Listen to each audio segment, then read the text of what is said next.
Welcome to the October 2020 edition of the EPM radio show. Presented to you by myself, Oliver Way. This is a radio show, so there won't be any mixing. If you want to check out DJ Mix, head over to the EPM podcast or one of the many other millions of mix shows out there. I'll be highlighting some of the latest releases over the last month, ranging from electronica, IDM, grime, house, techno, electro, basically anything electronic. Tracks promoted in this show, all available for you to buy or stream now. They're not promos that won't be out for another 2 months or something. So, I hope you can discover some new music, artists or labels you like. This month, there'll be new music from Dan Only, Kito, Jempere, Frits Wentink, Vince Watson, Transparent Sound, DMX Krew, Techmarine Bottom Feeders, DJ D, but Hamker, Sebastian Kramer and loads more. Guess what? Straight up and down like 6 on the clock. If you miss any info on a track that I'll be playing, I'll be posting a set list and links to those tracks in the description below. So the maps and weigh up the odds. Later on in the show, I have Cisco from the Advent dropping by to tell us about exciting new project he's involved with. So make sure you stay tuned for that. Now then the question, when do you strike with a sword or use a pen? What's the agenda? Is it class, race or gender? This month's radio show is sponsored by the man like Mingus. Nothing will remain, we go back to the sender. You can find out more about his shenanigans and what he's getting up to by checking out his Instagram account, mingus.official. The center, things that you love, don't forget. There can only be one #nature. Pressure, it can build a diamond or in the background you can hear Great Escape, if not now. Capital 1212 mix. Enjoy. Either you resist or prepare for the weather. Get what you deserve, nothing more, nothing less. 1 minute you're here, then you ghost like a spectre. Force and direction are required like a vector. If not now, then the question, when do you strike with a sword or use a pen? If not now, then the question, when do you choose to begin or force the end? Wait for a change and nothing might come of it. Loss and pain make you say that's enough of it. There is a point you must leave on the mothership, knowing your fate or you must discover it. There's a time, there's a season, a purpose, a reason, an ultimate meaning. Gotta search inside, find a thing to believe in. Knowledge of yourself, know your worth and achievements. Cause if you don't, nobody will recognize you're great, you'll be cursed like the Baskervilles. Do you see the flame? No, this is not a fire drill. Heart is a start, plus you must have an iron will.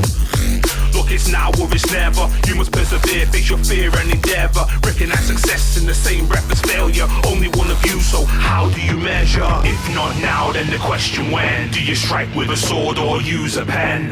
If not now, then the question, when do you choose to begin or force the end? If not now, then the question, when will you do for self like you do for them? If not now, then the question, when will the madness stop? Will it start again? If not now, then the question, when do you strike with a sword or use a pen? If not now, then the question, when do you choose to begin or force the end? If not now, then the question, when will you do for self like you do for them? If not now, then the question, when will the madness stop? Will it start again?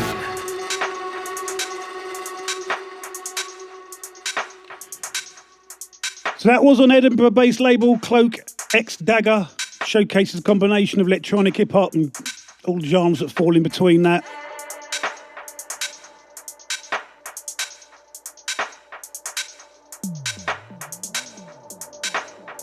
This is the latest release on Dirt Crew. It's by Dan Only, who explores different styles on each track on this EP. The one I picked is Macrodose,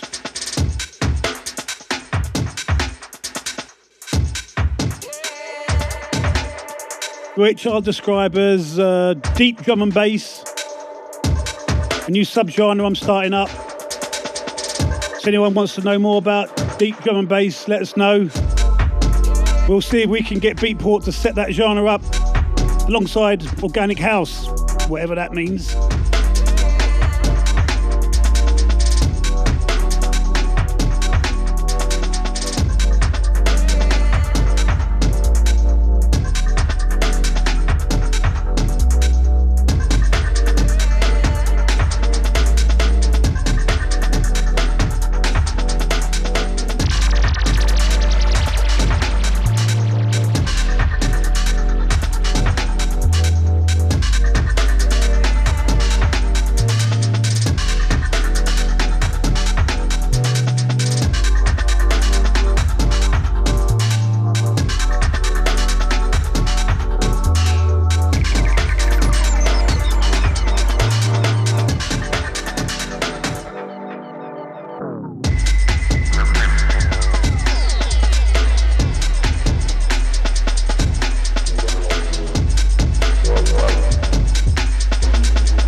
Dutch DJ from NTS Radio, Carista,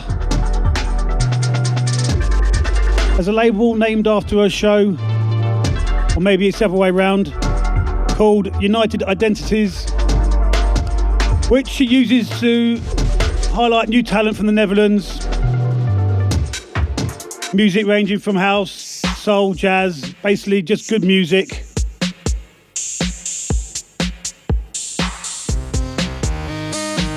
This new release features the artist Alberta Balsalm. This track I'm playing here is called Dig 301. It's kind of a quirky electro number.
The next up, hailing from St. Petersburg, Russia, Kito Jempere's latest release. It's on his own label of the same name. In case you missed that, it's Kito Jempere Records. This latest release, titled You're Ghosting Me, features label musician Noteless and Italy's Hard Ton. Sounds more like a porn name. Maybe in his spare time he makes music. Maybe he should be then called Soft Ton. This is the Moonton remix, bringing a kind of 80s vibe to the mix.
Well, this is kind of making me think of Beverly Hills Cop. Harold Faltermeyer maybe being some inspiration in Moonton's subliminal production.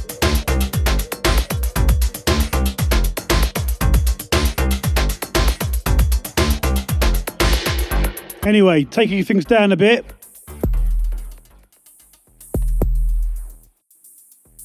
RX 101, Hearts United album on Suction Records.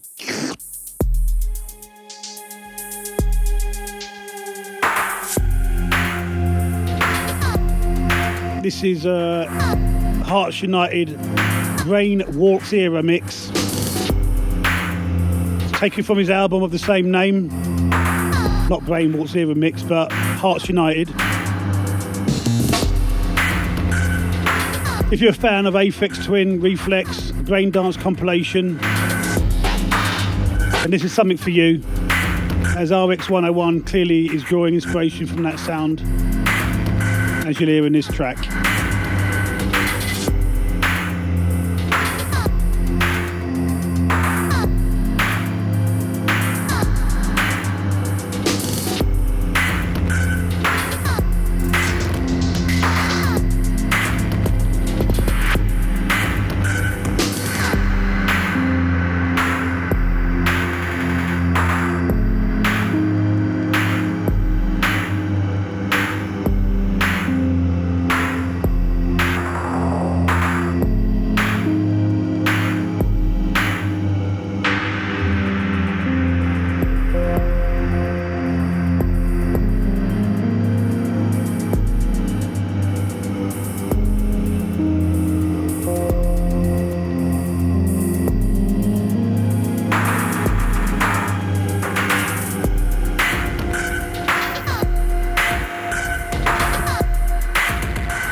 Very nice track, also a great album.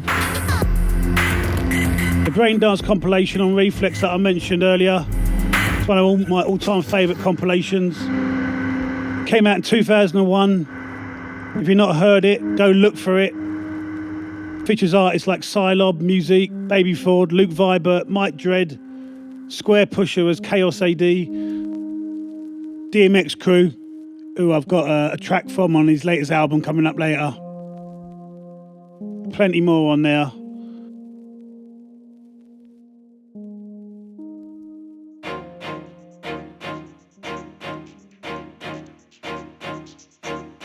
Moving on to some houseier sounds. Kicking off with a big release from Mr. Vince Watson.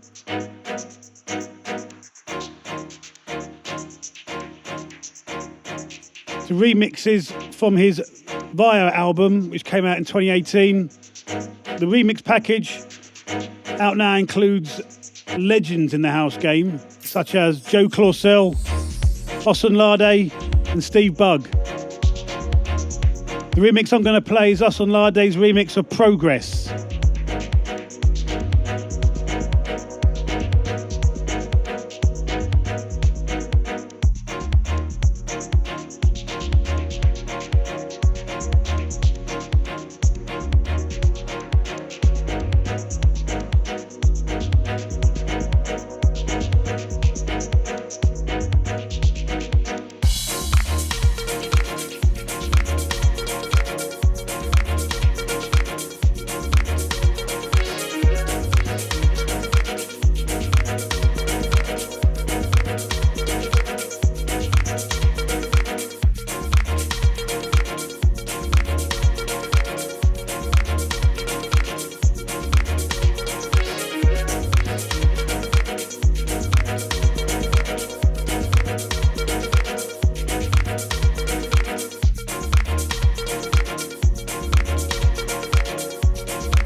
quality stripped back house grooves. Love it. Takes me back to the summer terraces. Miss those days already. But I guess if you're in Australia, you'll be enjoying those times right now. Bastards. Big shout to Kevin Kohlberg, Stable Music down there in Melbourne.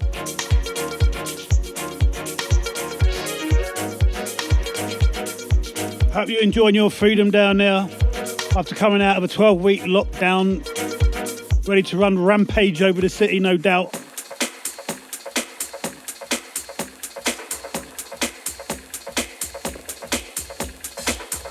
So from deep house to more of a New York tribal house sound, but from a Dutch producer, Frits Wentink on Clone's Royal Oak label.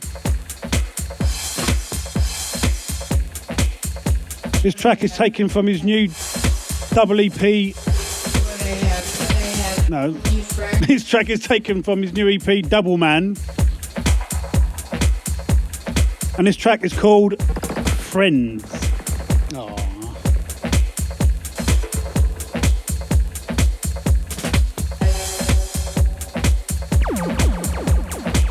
Women beat their men.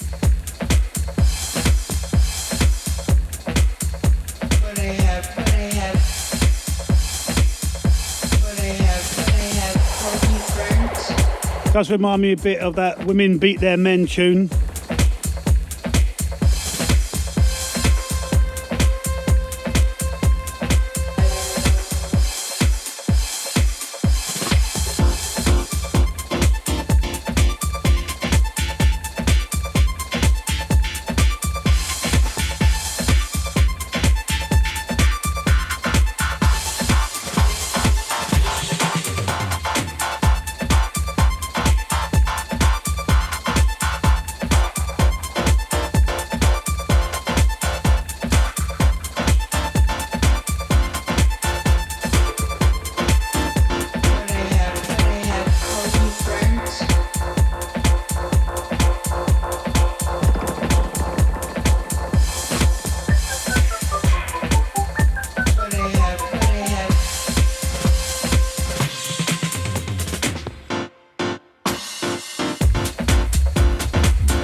funky tune. Next up, another great label. This time from Pittsburgh, USA. Label name aptly called Pittsburgh Tracks.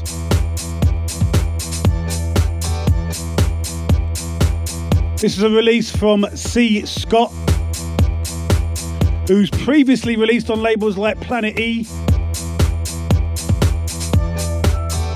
This EP's titled Leaving You.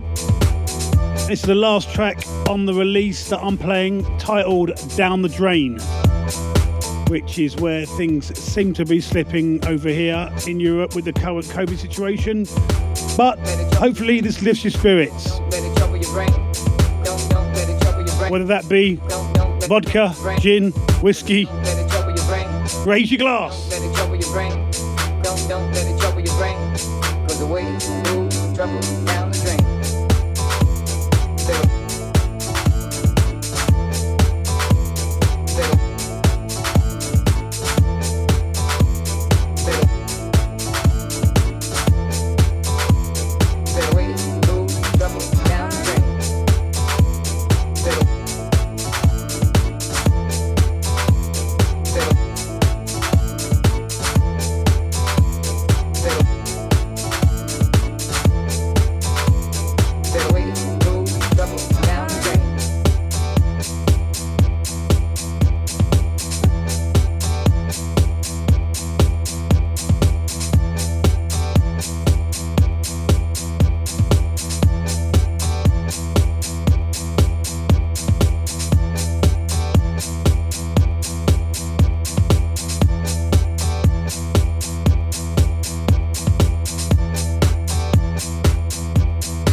Versalife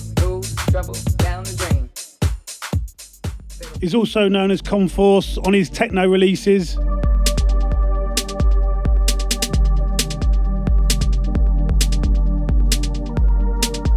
This release is generally more soundscape, laid back electro grooves. This track here is called Fractal. It's on Delsin.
Next up, classic electro drum workout meets dreamy synths from the man like Transparent Sound.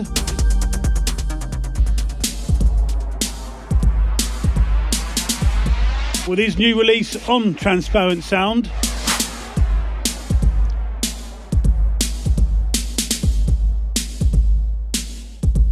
This is Reminiscence.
moving on, we have a new release for one of my all-time favourite electro producers, DMX, who ran the label Breaking and runs the label Fresh Up. He has released music on many great labels besides his own, which include Grant Wilson and the Aphex Twins Reflex.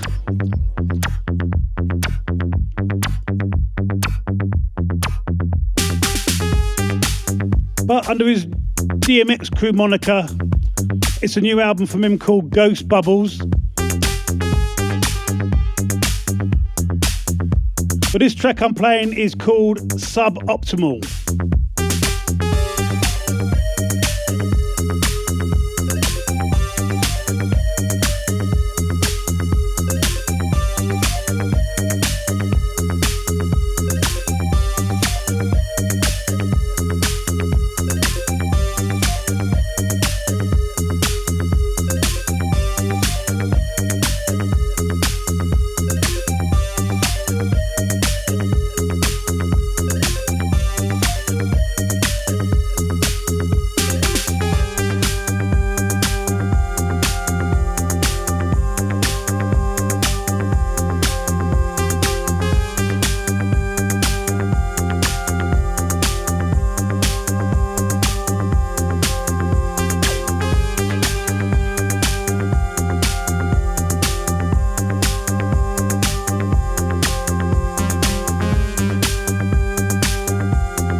I love the way that track just stops.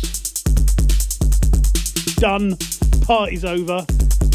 Well, that was a fun electro pop sounding track. I just keep waiting for Ed to start singing on that one.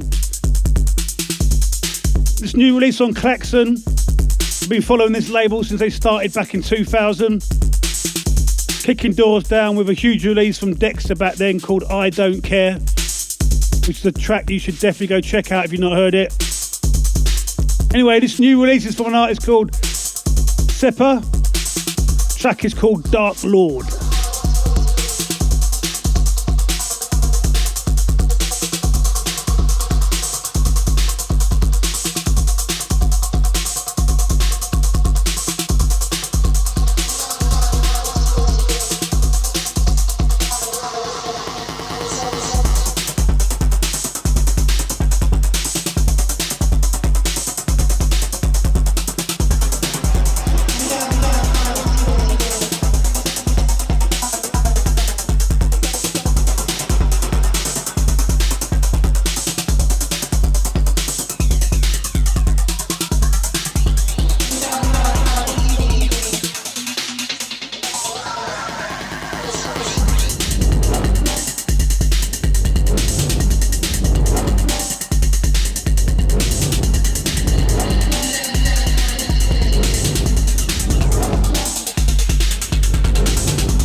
So, no electro set would be complete without a track from the mighty Techmarine Bottom Feeders. And that is not a reference to a creature eating dead organic matter off the bottom of your fish tank. Wait, or is it? A new release from them on the Detroit Grand Poobah's own label, Engine Room. A label named after a very close friend who's not with us anymore, but I know he would approve and state, incoming!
So that was Thalas of the Destroyer, taken from the EP Keep Deep Volume 1.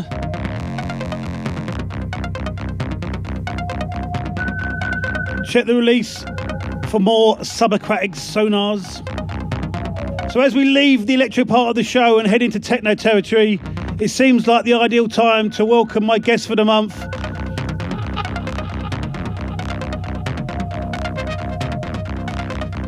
Who took some time out from working on the world's first virtual club on every weekend called Techno-Club,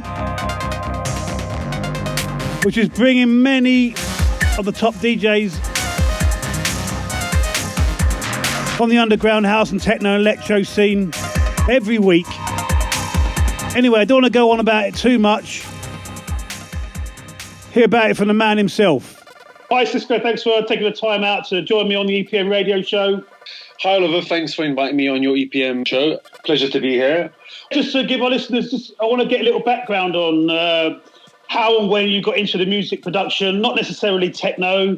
I mean, as I understand it, you were obviously producing music before you got into techno. So just, you know, people generally, I think, listening to this show, know what you've been doing since the advent.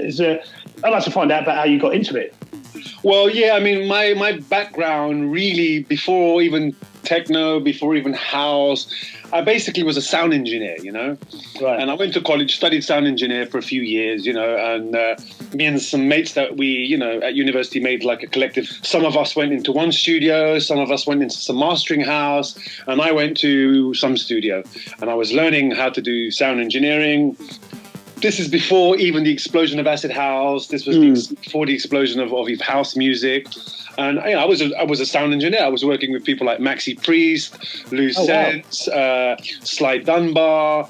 Even did sessions with like Robert Plant as well. So it was because the people that owned the studio were rock heads. You know, they were like old rock and rollers. Do you get what I'm saying? You know? Yeah. So I learned my trade with like recording bands, miking drum kits, and then eventually some label moved into the same office called Jack Tracks. Actually, the very first label in London, if not the south of England, releasing house music and acid house. And they were bringing acts over from America. The music was like, it just really interested me because it was something like I'd never heard before. I mean, I was into hip hop. I liked electro. I liked all this stuff because it had like that sort of like music that was made by machine. Rock stuff I'm really fucking bored with. You know, recording a band and they're doing the same song for like 1 week and then 2 weeks and it's like a whole month. You're working on the same bloody song and it's like fucking used to do my head in. So when Jack Tracks came in and they were like bringing all these artists from America, I mean, I didn't know who Adonis was. I didn't know who Marshall Jefferson was and Fingers Inc. and all that. But Jack Tracks was doing all kind of all Chicago stuff, wasn't it? A lot of they first were like, I mean, it was a compilation album. That's what it was. Yeah. It was a VA compilation album that eventually they did some singles, but originally they was like a compilation albums. They would hire tracks, licensed tracks. The first 2 compilations were mostly from Chicago and New York. So then I just was engineering these guys. Loved the music, and it was almost like a revelation to me. You know what I mean? Like what the bloody hell is this music? This is amazing. What is the, you know? So it kind of started from there, and then afterwards, you know, I got hooked. I can imagine. So then you were kind of basically going from rock engineering and then discovering, I guess, you know, electronic equipment as it was coming out, you know, at the really early times, you know, as the 303 and all that. Suddenly, well, 303 I discovered a bit later, but this was sort of just the time when the Atari came out. The Atari 1040 computer came out. The first Akai S900 came out, where sampling had become like this new way of exploring music, because before samplers were like really expensive, man. I mean, they had one in the rock and roll studio that I used to work in. They had like a Fairlight 2, which at that time you could put a down payment on a house for one of those bloody synthesizers. It was too expensive. Yeah. So when Atari came out with the 1040 ST and then Akai released the S900, then the whole music it started moving towards the digital side, you know? Yeah. And a lot of those guys were using that. And I remember when the first day they got the Atari 1040 ST, nobody could even open a program because we just kept clicking things and not realizing, you know, how the bloody do we open a program? And then some guy came along and he double tapped We didn't know you had to double tap. Kept clicking the mouse once and it would just highlight the file and it's like, are we working? Is it working? And then some guy said, no, you bloody unce, you gotta click it twice. And we spent a whole week clicking it once. Early days. Very early. That's hilarious, man. So, I mean, that's quite a baptism by fire in a way, working with artists like that. Straight off the bat, you know. It was amazing, mate. It was amazing working with the early. Well, they were early, sort of, scratching this industry those times. But later on, they became icons. You know. Yeah. Jefferson. I mean, Fingers Inc., Larry Heard. I learned so much stuff from that guy, and watching Robert Owens singing live, amazing. Yeah, man. Wow. I look back now, it's like amazing, definitely. You know? Incredible way to start. Doesn't get any better than that, really. And so then obviously from there, you know, so your first release, was it long after that? After you've been engineering these other people, did you soon release something yourself? I did. Well, what happened was, after engineering and working with like the rock industry, you know, they were usually old guys, always going down the bloody pub, coming back half pissed and, all right, now we'll do a take, Cisco, you know what I mean, right? Just old fuddy-duddies. And then when I was working with people like Adonis and like Larry Heard, they were kind of a little bit older than me, you know what I mean? But the music was more exciting, you know, it was machines, they had not the Atari, but they were using more different type of sequences like the Roland MC500. I always remember the Chicago guys were always using the Roland MC500 sequencer. And it was just like, it was much more interesting. So then when I kind of like saw them making music, I thought, man, I'm going to get into this, you know, because I had a whole studio at my disposal. So I was just like making little ideas, putting them on cassettes. You know, there was no DATs at that time. Right. I was just collecting loads of ideas and putting them on cassettes. I was even in like a hip hop group from high school, from our secondary school. We were called the Association, and a couple of times I brought them into the studio, and we did a couple of tracks in there as well. So I just basically had a whole cassette of just ideas, right? And then, to cut a long story short, there was this engineer that used to be hired by the rock guys at the studio. By the way, the studio was called The Wall Studios. It was in the Barbican, literally right around the corner from Fabric. So this guy, who was a sound engineer, who used to come do sessions there, the guy called Julian Standen, actually, really, really good sound engineer. And he was, you know, we became friends over time, and he was telling me, there's a label in Belgium that I'm working for, this guy, and you know, he makes the same type of music. I'm sure it's the same type of music as you're making, man. It's very, very similar. It's very electronic. He says, give me a tape. Next time I go to Belgium, I'll give the guy a tape. And if he likes your stuff, man, then, you know, maybe something can come out of it, right? Yeah. So I give the guy my tape, my cassette. I see him like about 6 months later when they hire him again. And he's like, hey, man, that guy really loved your music. He wants to fly you over. And I'm like, really? Wow, RNS Records, basically. But it wasn't RNS Records at the time. It was called Ferrari Records, you know? Yeah, Ferrari, because of the horse, you know? Because of the horse. The guy's obsessed by horses, and he's obviously obsessed by Ferraris and all that. So anyway, he flew me out to Belgium. Big studio, SSL, the works, big thing. And the first music that I was making when I was like, you know, as an artist was in Belgium, in big studio complexes, making these bloody tracks.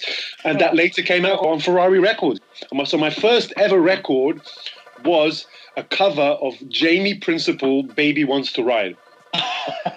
That came out on Ferrari Records. That is the very, very first made. And I hope you never find it, because it's fucking embarrassing. I'm sure people will be looking for it now. People will be looking. I mean, it's there. It's there amongst the cobwebs of Discogs, man. You just got to look for it, man. So you made that over in Belgium? You flew over there and made it there? They flew me over to a couple of times. I even remember, mate, honestly, Oliver, the way things happen, it's like an amazing journey sometimes, honestly, when I look back at it. So the first place that I recorded this Baby Wants to Ride track with Julian Standen, he was actually engineering as well, he's actually got a credit on the record as well, was the same studio where Marvin Gaye recorded Sexual Healing in Belgium. What? You fucking believe that? No way, man. This is obviously not a studio owned by Renat. This was a studio complex outside Brussels. A nice little location in the countryside. You know, you can go and walk in the premise. It's got a beautiful location, amazing studio, all kitted out and everything. And they had a big picture of Marvin Gaye. And I remember I was asking, well, why is the picture of Marvin Gaye there? And it was like, oh, because he recorded Sexual Healing. And I was like, no way, mate. Yeah, man, crazy. So my first ever track that I recorded in the first main recording studio is where Marvin Gaye, man. Come on, that's got to be... Jesus. That's a good coincidence, mate. You know what I mean? Right, that's sick. What a start, man, you've had there. Jesus. Honestly, man. I just couldn't believe it. I was like, because I know he had some history where Marvin Gaye he went AWOL from Motown. No one could find him for like 5-6 years. He was living in Ostend. Some guy just went walking the streets of Ostend like lost. Because Marvin, and there's a good documentary about it actually. And when he kind of, went, no one knew where he was, and Motown were looking for him. Everyone was looking for him. And this guy, who was actually a jazz promoter, had spotted that it was Marvin Gaye, took him in, cleaned him up, because I think, maybe he had a big drug problem at the time. And it was a big documentary about it. And you actually see the studio. And I remember, oh my God, that's the bloody studio, mate. Where you see them recording Sexual Bloody Healing. I'm going to have to look out for that documentary. I want to see that. I'll send you a link. I can send you a link. And if you want to put it on the interview, you can most probably... definitely. So then, but didn't you start also, after you've had your release there, you've gone over, you've hooked up with the R&S guys, and then you started engineering for them on other releases? Yeah, I mean, because my engineering is what I was doing anyway. So what happened was, techno hadn't even been introduced. I can safely say I was the first one to introduce techno to Renard.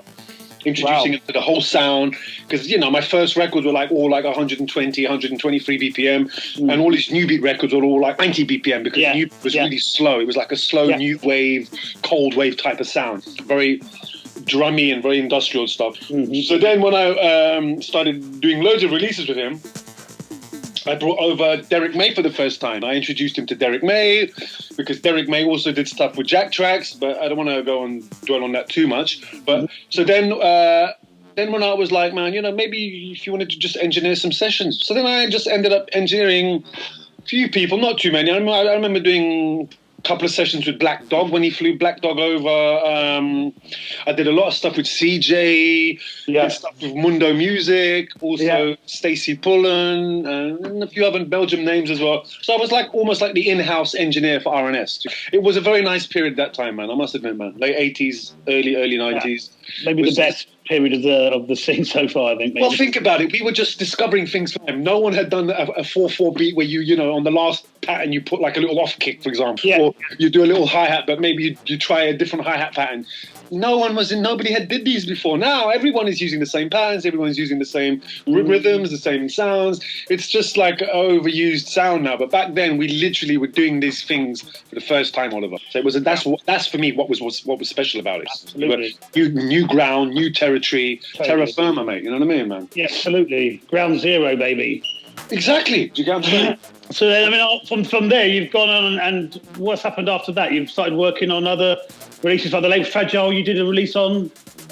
Because what happened was, in between me going to Belgium and coming back to England, and then going to Belgium for 3 months, and then coming back to London for a couple of months, and going back, I was doing this from 87 all the way to 89, 90 until I left. And I came back to the UK. I was spending 3-4 months in Belgium, a couple of weeks back in London.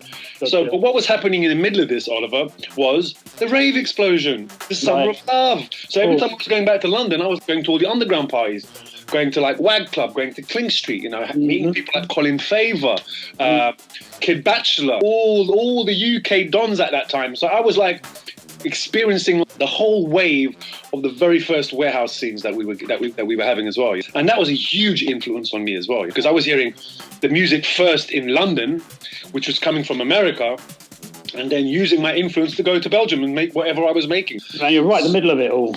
Yeah, you remember that as well. It was 88, 89. It was the beginning of the whole. It was the whole beginning of the whole. If anything, before Love Parade, mate, before before the German scene, before the French scene, we had it first, because it came from America to the UK, and then from the UK, it filtered eventually to Europe somehow. But the whole Belgian connection was me. I'm the one that introduced Belgium to techno, to Detroit, and that's how, obviously Fragile came out. Fragile were my old R&S track, but Derek owes me money for those records. He still hasn't paid me, but anyway. Long story. Long story, but anyway, it was a nice time. Good time of making music. Absolutely, man. So something slightly different then, going off path a little bit. So do you have a set approach when you're starting a new track? Is there anything in mind? Have you got a certain way way of doing it, or you're just going in whatever you're feeling, or do you have like, right, I'm going to start off with some drums, see what exactly. Always start off with the drum. Always start off with the drums, and then go from there. You feel it, Then you lay a bass line down, and then you mess around with some key lines, and then if it's not gelling by the time you got your bass line and your drum pattern, then you got to start again. So it's a learning process. Even now, today when I make music, I don't think, right, I'm going to do a track. It's going to be structured.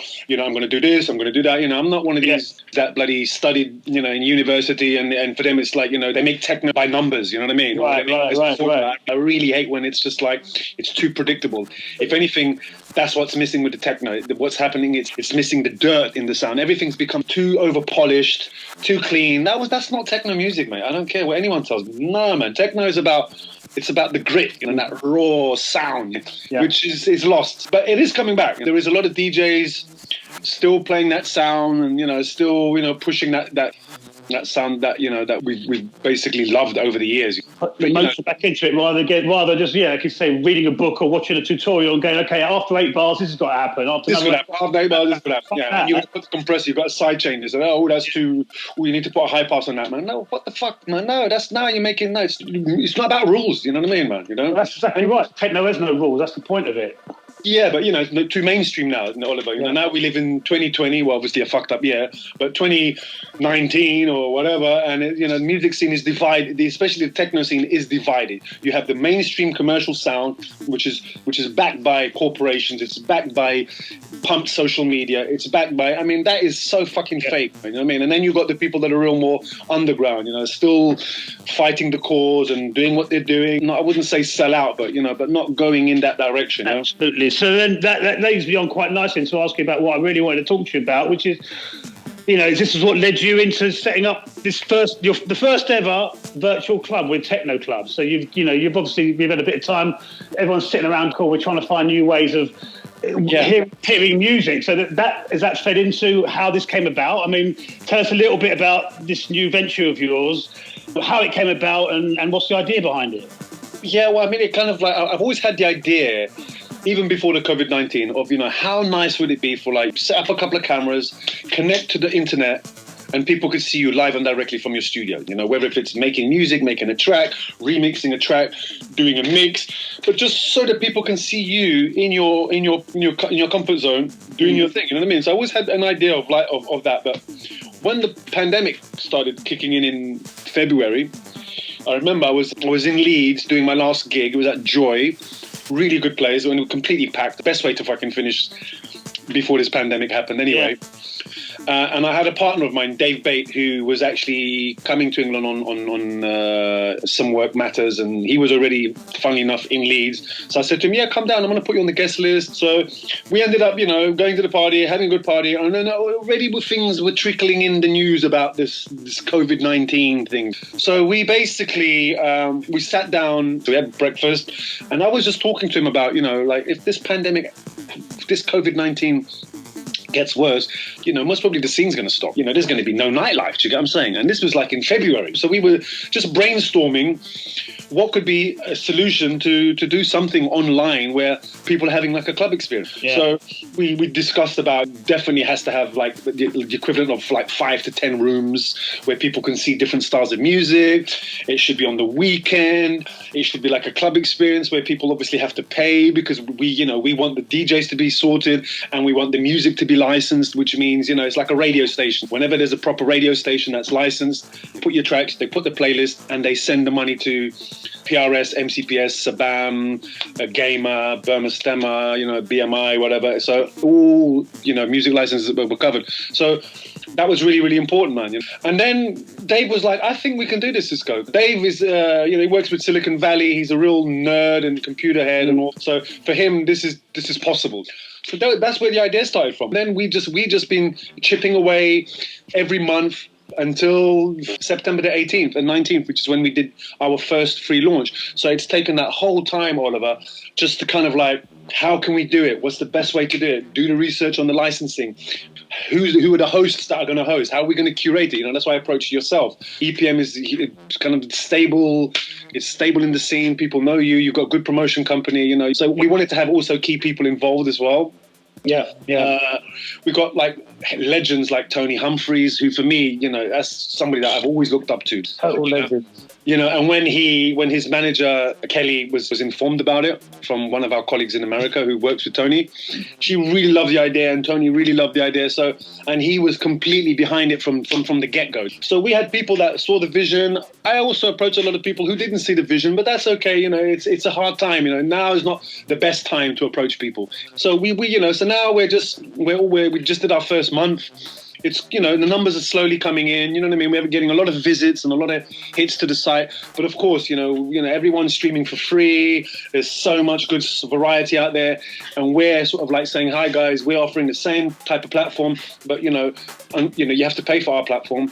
But, the DJs are getting paid. The music is getting licensed, and we are kind of giving to charity as well. So we're ticking all the boxes that fits today's dilemma of, what can we do and how can we give back? Well, that's exactly what I was going to ask you, really, because, what people might not realise, is, okay, they might say, well, what's the difference between, this and, countless other streaming services that are out there that I can get for free? Or something. You're trying to do it the right way and generate a completely new ecosystem in a way to make sure that DJs can still get paid while this is all going on. And you're also giving back to, like I said, doing it the correct way by doing the licensing, and curating something on a really nice platform. We all miss going out on the weekend. That's not going to happen, Oliver. I'm not going nowhere this year. A couple of gigs already popped up, but always get cancelled because countries keep going under lockdown. So we ain't going nowhere in 2020. And even 2021, realistically, as much as optimistic as everyone is, I have a feeling 2021 is going to be just like 2020. So what are we going to do? Sit down, wait for the government and the Arts Council to give us some injection into the scene? I don't think that's happening. They're giving it to the wrong people, for example, for a start. So what are we going to do? We have to do something for ourselves. So like you say, so we are trying to stand out from the rest, because there is some very good platforms out there that are offering same type of service, maybe costing a little bit more. Not all of them are paying into charity, for example. Not all of them are really looking after the DJ in your service. They're just giving you a little cut and you got to do the rest. We are trying to do everything for the DJ, everything for the curator. All we need you guys to do is just give us the content or stream for live, promote it, push it, post it as much as you can. Because we live in a time of social media, man. We need social media. I can't go and advertise in magazines because no one's printing magazines no more. I can't really go and flyer all the clubs because there is no fucking club. So we have to do everything online, which means posting, pushing, promoting, is the only way to get heard, man. So it's going. We've done our first month. We're working on the second month in November.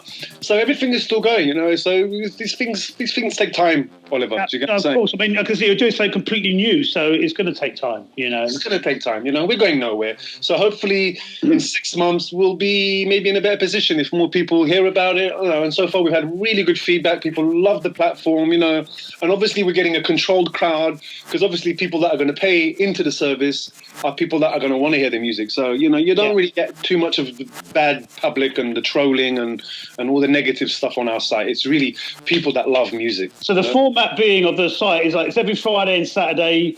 And then, it starts from, I guess, like a club would do. You start, in the evening? I mean, I'm going from UK time. So this represents UK time. So every time you visit the site and you see all the time and all the lineup, it basically starts usually at 9 p.m. every Friday. Every Friday, 9 p.m. and it goes all the way non-stop until Sunday, midnight. So 50, 60-hour stream, non-stop channel, man. People can dip in and out of different rooms, checking out different sets. And it's like going into a club, you pay your money, right? I mean, we've got 3 different types of payments. So you've got the 5-hour ticket. So, it's like somebody going to a club at midnight, paying your entrance, enjoying the club until 5, 6 o'clock in the morning. That's like a normal clubbing experience. That's mostly 80% of the people that go clubbing. That's how they experience the club. Pay their entrance, they go in at midnight or whatever, and then they stay until 5, 6 o'clock in the morning. So that is our cheapest option. Each room, there's a chat community page. So there's a little community we're trying to create inside our network as well. People always chatting to each other, and it's in real time. So we're really trying to give the user and the viewer a real experience of like, actually, this feels quite nice, and I'm seeing the DJs that I like, and oh look, there's my mate on the chat. I haven't seen him for ages. Oh, wicked, how you doing, mate? And he's he's in America, for example, or he's in Australia. And so it's all global, connected. It's all, the system is working, Well, and I did notice, I have to say, is that, you've got a lot of people on that I haven't seen doing live streams before, so you've got a lot of, great acts and DJs that you don't get to see normally online. Yeah, and also, we wanted to do a platform where, we don't want to get the usual big names, and blah, blah. No, I would rather give, like, the unsung heroes a bit of an opportunity. Maybe that's why it's going to take us longer, because everybody obviously wants to see the top 10 whatever DJs, but we are not about that. We are anti that. We want to do everything almost from the beginning, because, if you think about it, like 35 years ago, when we started this whole scene, no one knew about it, and we started really small. It was like it grew, and over and now 30 years later, it's bloody huge. So I think we're reaching the same point again online, where the clubbing scene was not prepared for this whole streaming situation. So we're now having to start again, to build this scene in the internet world, where there is no clubs, there is no physical bars that you can go to or festivals. So everything has to be online again. So now this is a good way for us to rebuild our scene and really just take away all the clutter that we don't want and just make it really about the music. Yeah, absolutely. And the music is for us always techno, house music, and electro. Those are the only three important genres of music for me. I don't care about all these other subgenres that they create. You know what I mean? That's irrelevant to me. They all spin off those three that you just mentioned, basically. Everything that is here today comes from those three styles of music. Absolutely. So give us a little rundown. Tell us some of the DJs and artists you've had recently, or in the first month, or coming up, and who's hosting some of the rooms. Give us a bit of info on that, so you can let people know. Yeah, well, everyone who's a host have invited their guests. Like we had you on the opening weekend. You had Robert Hood and Floor Plan. We had Sync 24 from Cultivated Electronics, like huge in the electro scene. And he's inviting people like Kerry, Silicon Scally. Then we have the Chicago guys like DJ Hyperactive. We have Mike Dearborn, you know what I mean? We have like Kerry Leckerbush, who's bringing all the Swedish guys. Nice. And then you've got like all the Detroit rooms, like, with Norm Talley. We've got Detroit Techno Militia. We've had already Claude Young. So, it's names people maybe haven't heard in a while, or maybe some names people know already. So, yeah, and obviously, getting good names and letting them build their night. It's like you having an EPM room in a club every weekend, and you could do whatever you want. We're allowing DJs to have full control. We're not saying to them, look, mate, this weekend, on the streaming weekend, do you mind playing a little bit softer? Do you get what I'm saying, man? Or can you play a little bit harder because, room 2 is really going for it? You're not doing any of that shit, mate. And there's no technical, like, oh, mate, the monitors are not working, mate. Oh, I've got a technical problem. Where's the sound guy? Do you get what I'm saying? We've got rid of all those problems. And just say to people, here's your room, feel free, make it grow. Do you get what I'm saying, man? You have to allow artists to be free, and the music has to be completely open to how the artist sees it and how he wants to play it. It's the only way that people are really going to feel it. Totally, bro. So what's coming up next? So what are you doing over the next couple of weeks? And then you obviously got your next month coming up soon with all new sets from everybody. And new sets. Yeah, we're going to reset everything again on the first weekend of November, which will be the 6th and 7th, with like yourself. You're going to be there as well. Yeah, with some of your guests. There's going to be Tony Humphreys again. But what we've done is we're changing a bit of the structure of the site. Before, we were having tickets that only valid from one week to another week, because we were curating every week, and every week we wanted to clear the club, clear the minutes, and start fresh. So now we've got rid of that. So now if somebody buys a ticket on the first week, they can watch it on the second week, the third week, fourth week. It's entirely up to them. We just clear everything every month. So this is a really good update, because everybody was like, yo, man, but I only bought my ticket on a Wednesday, so that means I have to watch all the minutes before Friday. I'm like, unfortunately, because, we are a weekly event. That makes sense. I mean, it makes a bit more sense. So we've updated it now. So now people could just come in on the first week, buy a ticket, and then they can watch the whole month if they wanted to. You've got everything archived at the moment, if I remember you telling me right. So the next few weeks, they can go check out what's happened over the last month. Yes, exactly. I mean, what's happening is every time we do a week, we put that archive from that week in the archives page on the website, and we keep that all for the following week. And then the following week, second archives build up, and then we've got 2 sets of archives. So we've now got 4 weeks of archive, amazing sets from everyone. So if you want to catch Robert Hood, Floor Plan, Silicon Scally, we had Mark Broom, CJ Boland, you can go back and check all the sets as your heart's desired. This weekend, we're doing some maintenance on some of the rooms. So there are only streamers on this weekend, is only going to be like Tony Humphreys. We've got Detroit Techno Militia is playing. All my boys from Portland, Tom Mitchell.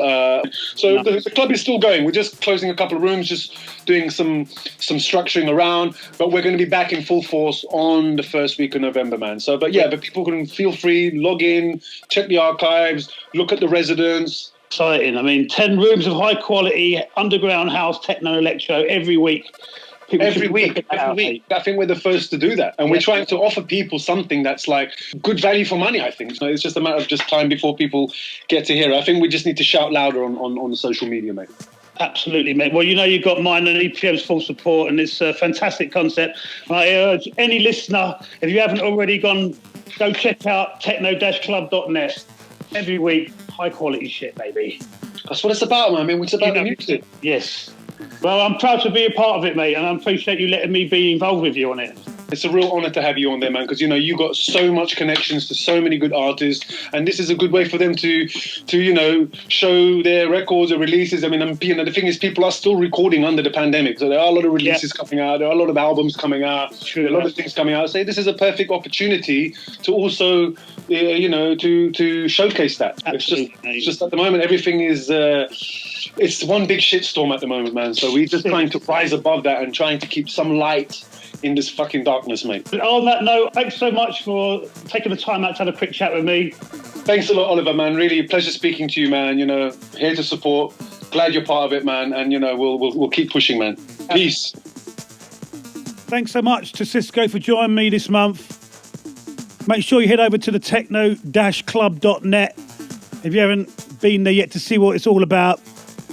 EPM is back there next weekend, 6th and 7th November, with myself and Terrace with a live set. Terrace is Stefan Robbers of Acid Junkies with his more electronica techno style, something not to be missed. Then on Saturday we have a Nashville takeover with EPM's own Aaron and Body Copy providing a killer blend of house and techno. After that we'll be back there again on the first weekend of December with a big lineup, so watch out for that. So sliding into the techno sounds with the Parisian Rex Club resident, or was, deeply rooted label owner and general all-round lovely geezer, DJ Deep, with the first release on a new German label called Childhood. Release is titled Vanker.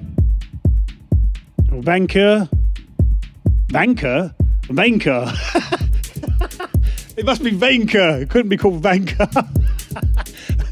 Maybe it's the German. And I'm playing the lead track, Fluorescent.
few things from the Paris region with the artist Jempere, an absolute killer of a release.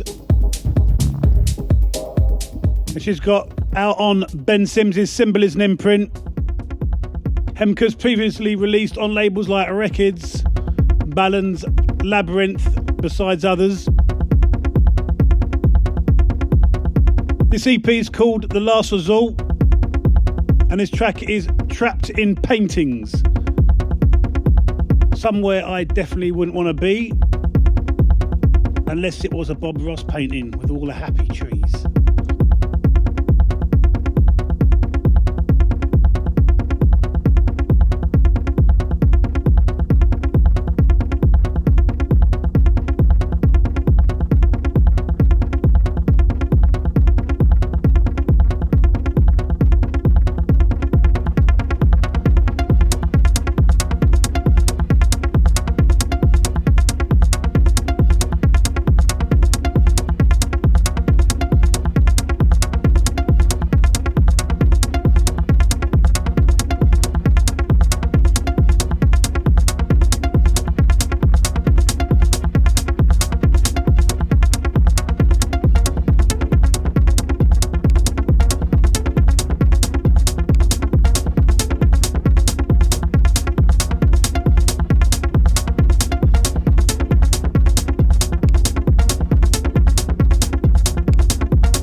Jempere, definitely someone I hope to hear more from soon.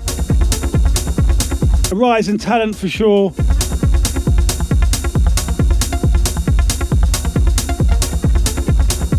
Closing out this month's show, we got a veteran in the techno game with Sebastian Kramer, who some of you may only know as his pseudonym, which is Red Shape.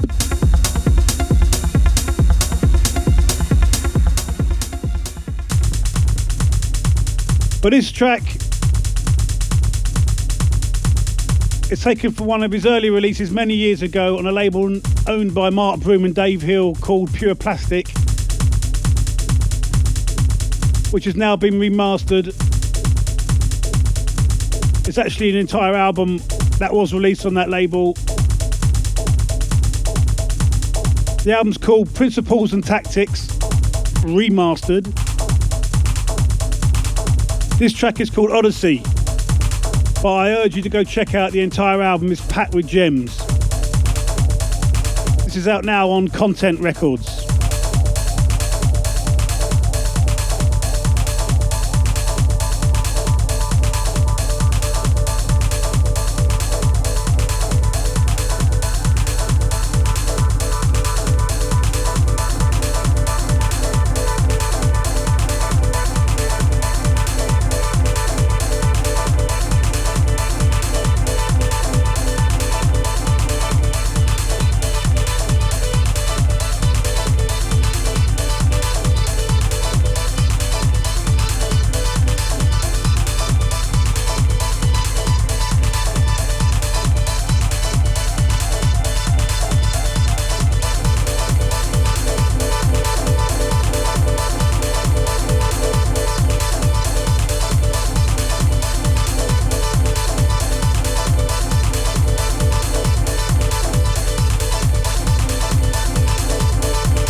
Well, thanks for joining me on another EPM radio show.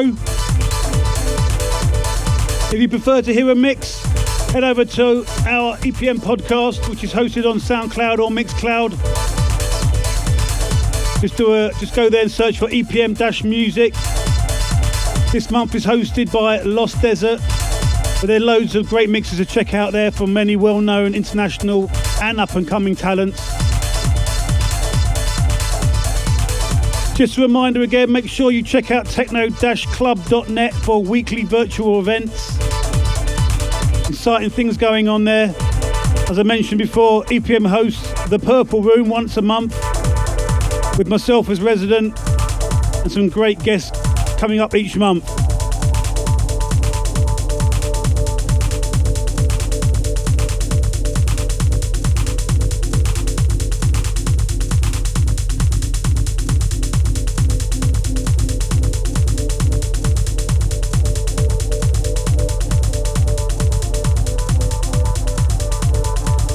I'll be back at the end of next month. Until then, take care, stay safe, and hopefully we can all be like Australia, back out there living our lives to the fullest soon. Look forward to that day. Bye.